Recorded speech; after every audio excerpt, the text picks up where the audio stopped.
one of the things that I noticed as I was reading the annotations is that most of you had not heard of the Hillside Strangler, even though several of you I learned um, watch, like SVU or Criminal Minds or, like murder shows. Yes, that would be one of my favorite genres on television, and I love television, even though it's sort of embarrassing to admit it. But on another note, I just start watching WandaVision. It's really odd. So anyways, but back to Cali Linfor. I noticed that most of you had not heard of the Hillside Strangler. And so let me share screen, and I want to watch a little bit. This is a 1 minute, 29-second video. I think I've set it so that you can hear it. If not, somebody just mentioned to me that you can't hear it in the chat. So just to give you a little bit of context for what Cali was experiencing at this time. By the way, I was young. I was your age when I heard about the Hillside Strangler, but it really didn't hit me. I wasn't paying attention to it. I lived in San Diego, so it's not that far away, but I really, really wasn't paying attention. And I think, like, I have some theories about why, but we'll talk about that later. So here we go.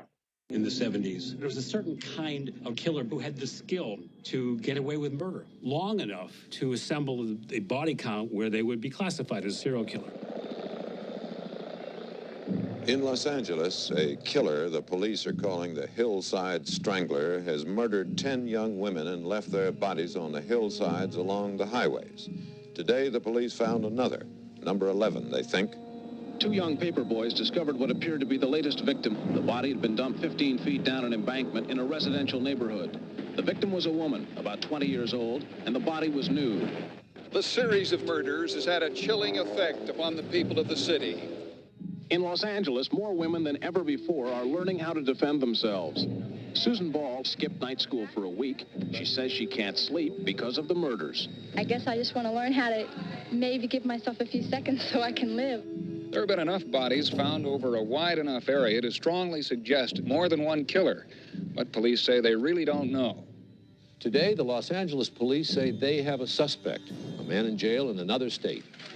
Los Angeles police say they have enough evidence to charge 27-year-old Kenneth Bianchi with 10 of the Hillside stranglings.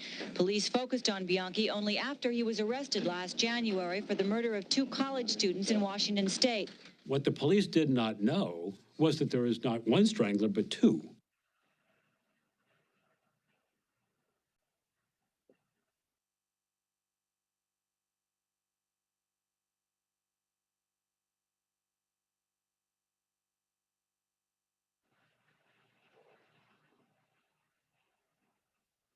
Sorry about that. I thought I'd stopped it, and I clearly did not. What,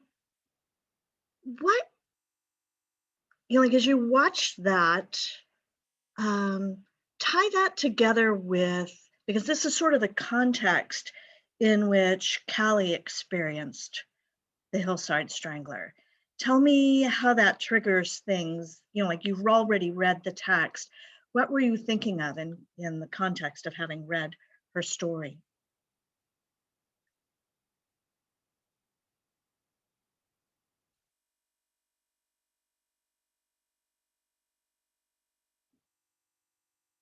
Sammy?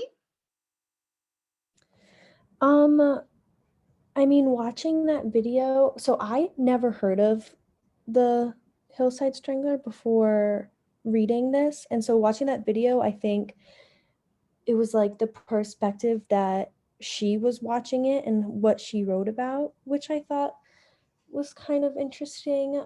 I do have a little confusion about like the multiple literacies, which I'm assuming you'll go into, but I just have like a little question about that. Do you want to ask it now, or do you want to get to, because I plan on talking about it toward the end? I'll just wait. Okay, yeah. Yeah, looking at the Anchorman and knowing that's what Cali saw is, it gives us new insight into how she could talk about, like how it impacted her. Just a moment.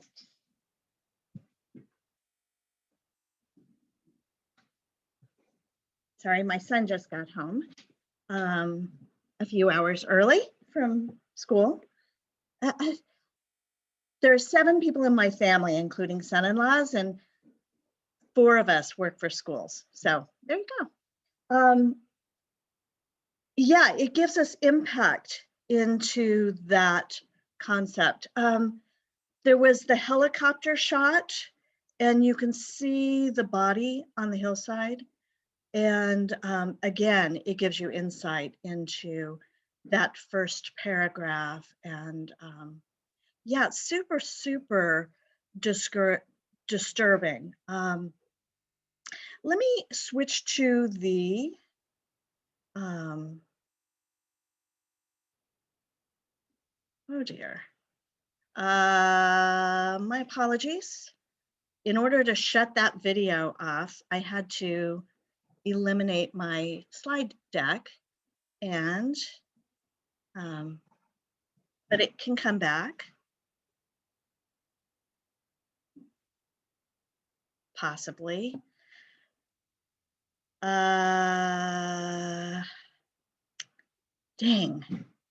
I was so ready. Let me see if I can.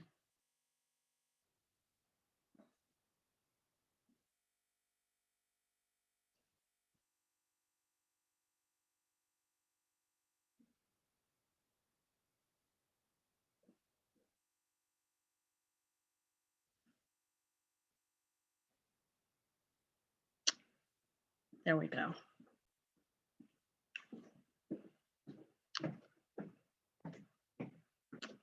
Sorry about that. Are you looking at A Joyous Survival, this slide? I want to start talking about, and my apologies, technology is strange and I have way too many windows open on my computer. I want to start thinking about, like Cali Linfor is building an argument about literacy and those multiple literacies she references that that Sammy mentioned.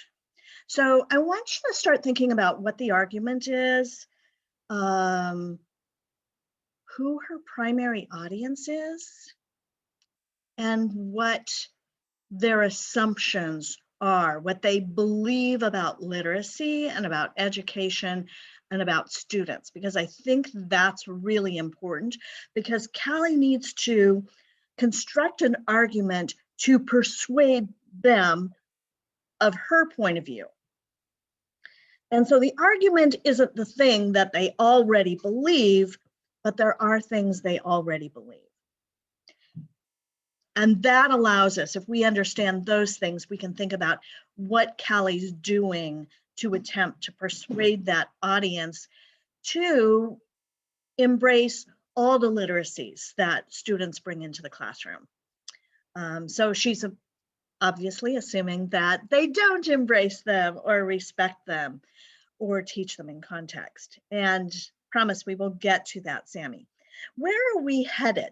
Because I think it's really important that we talk about that so that you know what I'm attempting to do or where I'm guiding you, because there are a lot of reasons to read a text. So first of all, we are going to examine the topic of literacy through some academic journals, but we're also going to examine it through stories. Personal essays like Cali Linfor's that make implicit arguments about literacy. And an implicit argument is one that maybe isn't stated straight up. In an academic argument, the author will frequently say, and I argue that, blah, blah, blah. But in a personal essay, we get a sense of the argument through the stories that an author says, but the author might never just come out and state it. So we want to study how authors build their arguments, and then you're going to write a rhetorical analysis on one of the literacy narratives we study, and this is one of them that will be your option. And afterwards, you're going to construct your own literacy narrative following the patterns that we see. So rhetorical analysis, and then your own essay that'll could be a lot like this. So that brings me to this assignment that you have. It's not worth any points, but I want to give you an option to sign up for a reading group. There are 4 essays here. Bronson Koenig, he's in the upper left-hand corner, and he is a basketball player, or he was a basketball player, still is a basketball player. I think he's pro now. And this is his 2016 essay titled What I Found in Standing Rock. He is indigenous, and but he didn't know a lot about his heritage. And this is about him understanding who he is and where he's come from. The next picture next to Bronson Koenig is Viet Thanh Nguyen, and he is a novelist and an English professor who did his PhD at Berkeley, and he writes canon fodder. And the canon is the set of books that a lot of classes say, these are the books that we should be reading. This is the canon of texts that will make you educated. And Nguyen argues that we need greater representation from different kinds of Americans. And so that is his personal essay about literacy. The next picture is James McBride, and he is also a novelist, and he writes an article about his own story learning to love hip hop, because he didn't love hip hop. He was sort of a jazz guy, and hip hop started coming up, and he didn't like it at all. And so this is his argument about the power of hip hop to convey important messages, to convey the voices of the oppressed. And so how he came to that literacy where he understood the message of the literacy of hip hop. And then the final one is Gloria Anzaldúa, who is an essayist and a poet. And she wrote of her story of, it's called How to Tame a Wild Tongue. She's from a border area in Texas, and she writes about how her accent, her language, her Spanish and her English were criticized by teachers and family members. And so she celebrates her own personal literacy. So I hope one of these stories will resonate with you, and you can choose whichever one you want to read, and you're going to be doing some work in groups. The groups will be theoretically 5 people, and there's only 4 essays here. So sign up for the group you want, and if there's not another slot for you, put your name down underneath that and put a 1 in parentheses, and then sign up for another group and put a 2 in parentheses. And I'll do my best to get you all in the same thing. There's going to be more than 1 group for each author, depending on how we do this. Questions about signing up for reading groups? So sign up by Thursday, and if you don't sign up, I'm going to assign you to a group so that next Tuesday you'll start reading this article, unless you want to start reading it sooner than that. This is, here's there is a link on this slide deck to Joyous Survival because you'll need to reference it. And I want to put you in some breakout rooms. And Emily, I know you haven't read this, but that is okay. You're getting a sense of what we're doing, and I think that that's going to be really helpful for you. And next time you're in a group, you'll know what we're reading about. So two questions I want you to examine. And what is the passage that resonates with you the most and why? And then any passage that evokes an emotion in you, and name the emotion, and then talk about why it evokes that emotion in you. You know, what does it make you think or remember or imagine? And then, you know, like maybe what experiences have you had that might make you more likely to feel that emotion? Okay. I'm going to copy the link, and I'm going to put it in the chat so that you can see it.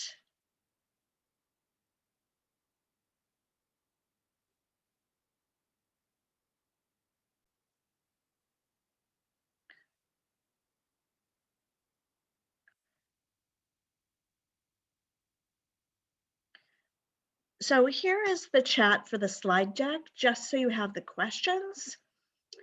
And okay, I'll go ahead and put you in breakout rooms. I'll also send you the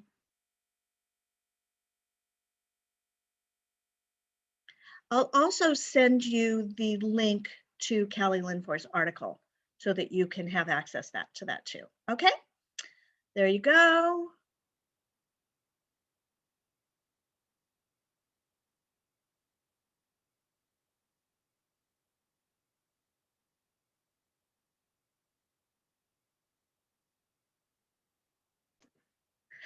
So what passage resonated most with you? Share a little bit about, you know, like what you talked about in your groups.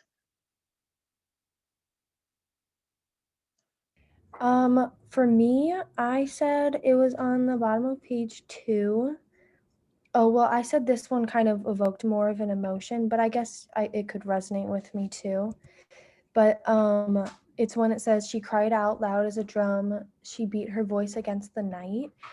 And I thought that was like really like chilling and kind of cold, and it made me like feel how alone she was in like that moment, or like the person. And like the drum beating kind of makes it seem like there was like an echo with her voice against like the dark sky, and which like also talks about how like she was alone. So that kind of like resonated with me, and yeah. Good analysis there, Sammy. What emotion did that evoke in you, and why? Honestly, like fear. Because, you know, for like a woman at night, that's, I feel like something that all women fear, like, you know, feeling unsafe in your own skin and like in your own like town and everything. So yeah. Yeah, good. Somebody else, a passage that it either resonated with you most or it evoked an emotion. For me, what really stood out to me is like the part when she was saying how she would watch the news with her mom, because like personally I wasn't allowed to watch the news when I was that like young, and all I like really worried about was like cartoons and stuff like that. So it was just really like sad and disheartening realizing that this little girl almost got like her childhood ripped away from her, that she already had to start like realizing the fear in the world, because at that age for me personally I never had to like come to that realization yet, and I didn't have like a fear of going outside yet. Riley, I'm really glad you brought that up because I felt the same way. This idea of a little girl just logging on. That's so 2020, and but in 1977 it would have been entirely different. But she turns on television to watch the Muppet Show, and she's watching a serial killer instead. And it just, like, it evoked an emotion in me. It was shock that a mother would let her do that, and her mother was there, which probably speaks a great deal to who I am and the way I was raised. Can someone else give some different insight? Because, like, my response is just like Riley's. And I'm just curious, how many of you responded like that, or how many of you had a different response? Based on what Riley said, I completely agree. And I was also very surprised that her mom was just sitting there and like didn't really have a problem with her watching it, because I feel like when I was that young also, if I were to watch the news, I just wouldn't really absorb any of the information. Like I wouldn't really understand what was happening. And I feel like her going through this really corrupted her at such a young age and like made her start realizing really early um, like the corruption in the world. And then this kind of brought me to think about when she was talking about the when she could like hear like drums, like a beat. I kind of felt like that kind of represented her anxiety that she felt like walking home from school and whatnot, because she had this lingering feeling of like danger. Yeah, I mean, like, we get that idea of, she watches the news, her mother shares stories with her of almost being raped, and then being abused by a boyfriend, and then her grandmother shares stories with her about being raped. And like, it blows my mind. First the news and then the stories. Is like, I was so sheltered as a child. And then here we have this line, and you're right, Kiana, the way you described it is now she's afraid. She's afraid to walk home from school. And my grandmother knew, as my mother did, that the odds were against me. I was poor and I was a girl. And so the odds are against me. I mean, like, that blows my mind. I mean, like, that's her story is so different than mine, where I was super, super sheltered. Some other thoughts on that. So maybe somebody who saw it a little differently, um, who maybe wasn't quite as shocked. I feel like I was in it. Like when I first read it, I felt like it was completely normal because I was like, oh, she's just watching the news. Because, but then like at the same time, she's 5 years old. But I feel like that's also because the way I was raised, like I was told to like be very careful, and I think it's also because at one point in my life, like I lived in Mexico, and so like I was always warned, like I was always told about stories of like, oh, there's little girls getting kidnapped like in these places because they're going by themselves in the dark, and like don't do this, like because this is gonna happen. So I feel like at a very young age, like I was told to be very careful, and also at like a young age, I would watch things purposefully that like were scary just to see, because I was just very curious, I guess. So I would find out about these things like serial killers and I would like freak out and stay home all the time. Also though, because I wasn't a very cautious child, because I remember it also probably stemmed from the fact that one time there was like an ice cream man who wasn't an ice cream man who told me to get ice cream, and I was going towards him and my mom called me. But yeah, I wasn't very shocked. I felt like, I guess due to my experience, it was normal. Thank you. Thank you for sharing that. The first time I taught this text, I was teaching it at a community college, and it was a community college right next to the border. And my students, they weren't shocked either. So, like, I'm in shock and wondering why I'm even teaching this text, because it's so dark. It's not dark, but it has dark moments in it. And they felt, like, this felt normal to them. And one student pointed out exactly what you did, that, like, there were things going on in the neighborhoods they lived in, and their experience wasn't my experience. And I really think that's important to remember here. And like that kind of brings me to this this idea of audience, which I think is super, super important. This was published in Dialogues, which was, it's a magazine for the San Diego Area Writing Project, which is an institute for literacy instructors, instructors who teach reading and writing. So what can we assume about this audience? There's a difference between demographics and beliefs or underlying assumptions. So what do we know about writing teachers, literacy teachers? Describe writing teachers or English teachers to me. What are they like?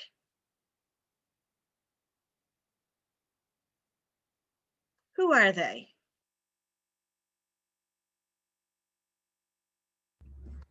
I kind of want to say they lean towards like female, like the gender female. I don't, at least for me, I haven't had a lot of male literature teachers, so. Yep, they are mostly women, not all, but especially at younger ages. Remember this San Diego Area Writing Project is a K through 16. So starting with kindergarten, going all the way through college. What else do we know about most English teachers?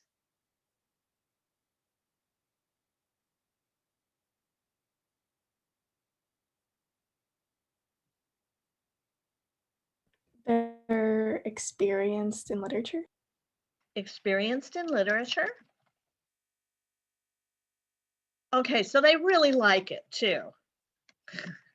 Yeah. Think about your English teachers. Describe them to me in demographic terms. I don't know if this is for everyone, but for me personally, I feel like a lot of my English teachers have been very like artsy and more artistic, and just like their viewpoints on life tend to be a little bit different than like a math teacher, like history teacher. Good point. What else do we know about them?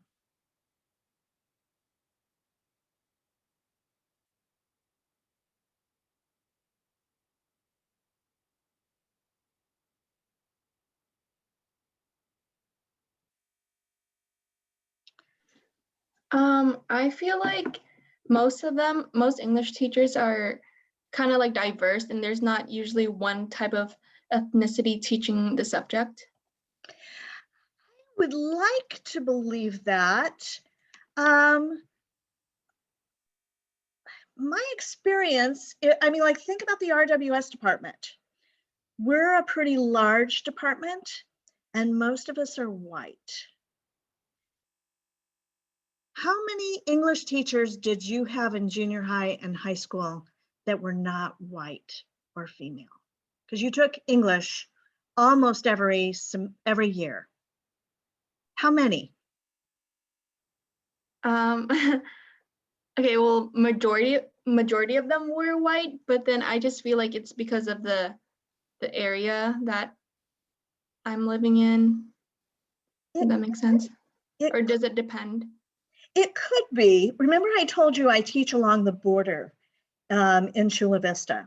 And I asked my students then, because remember I've been teaching this a lot, and I was trying to get them to think in these terms, although honestly it's hard because we don't, like talking about color it makes us feel awkward. And here is this classroom full of students and on the border, and I am the only one with blue eyes in the classroom, which is a very polite way to say I'm the only white person in the classroom. And I asked them, I said, and they're going to school right along the border. Some of them had been going to school in Mexico, some of them in Chula Vista area. And I said, how many of you have had an English teacher who was not a middle-aged white woman, ever. 2 of them had. And, like, this is a class of 30 students. To me, it blew my mind that here's this demographic. I don't know why it is that there are definitely exceptions, and I hope there are more and more exceptions. But for some reason, that's just what often ends up. And so that, like, this gives us insight into who this audience is. They're mostly female, they're experienced in literature. And remember, most literature is written by who? White men.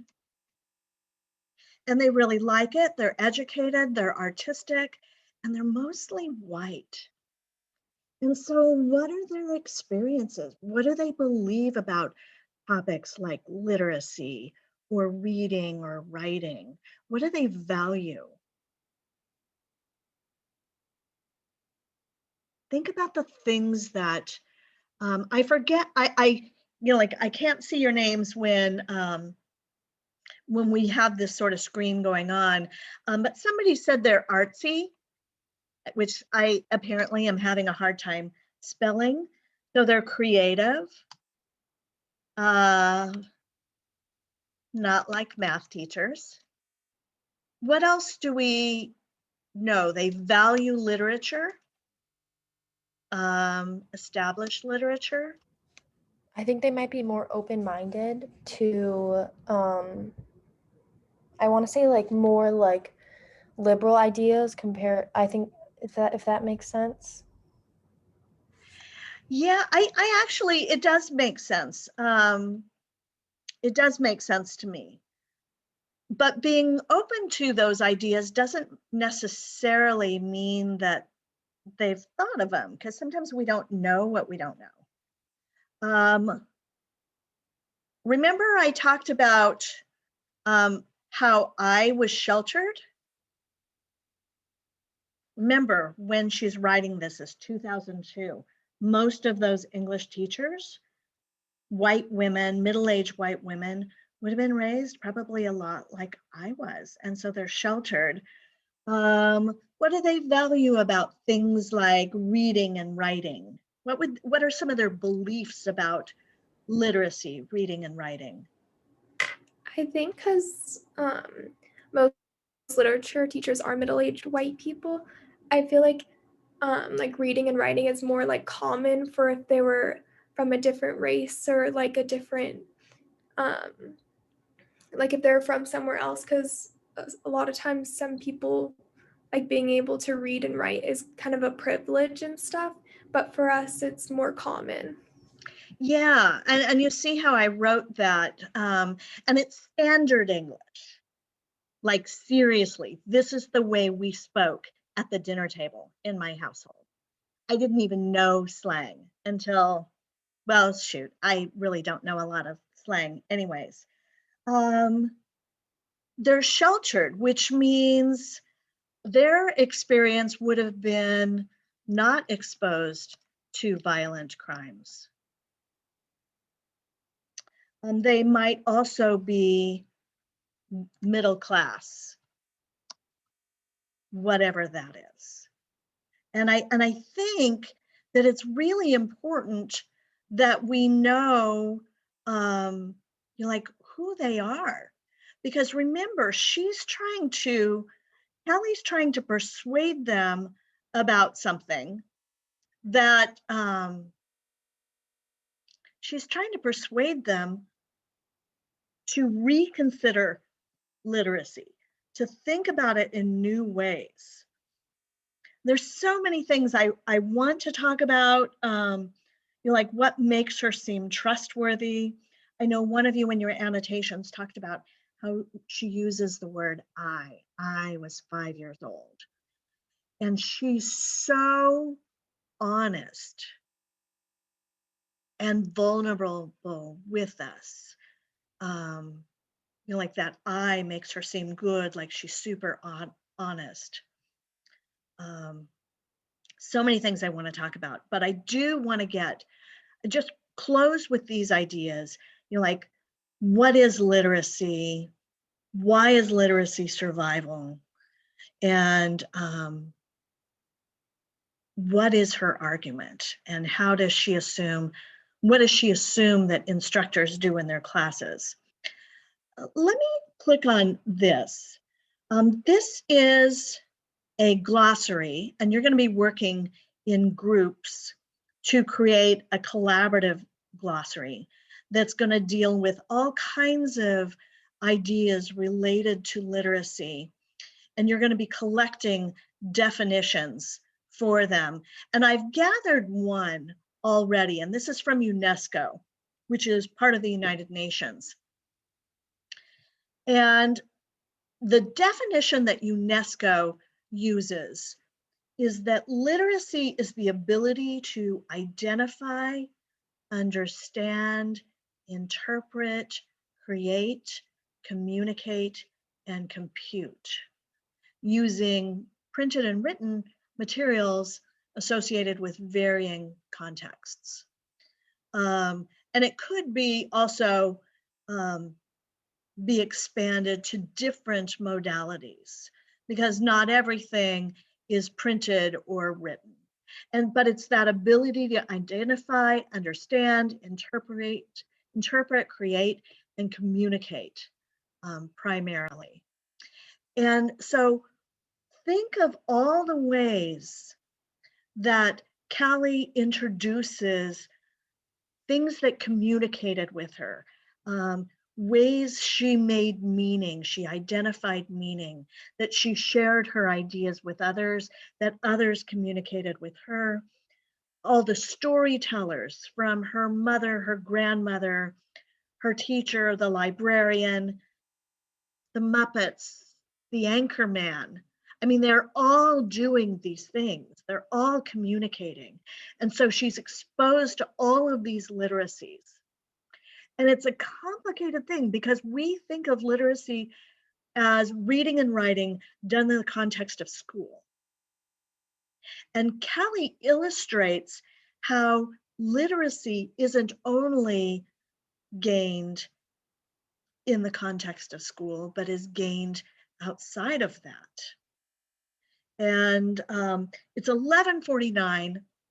So I want to close this out today. You are dismissed. I'll stick around for just a couple of minutes if you want to ask me a question. Otherwise, you're doing great work, and thank you very much. Don't forget to sign up for a reading group. Thank you. Thank you. Thank you.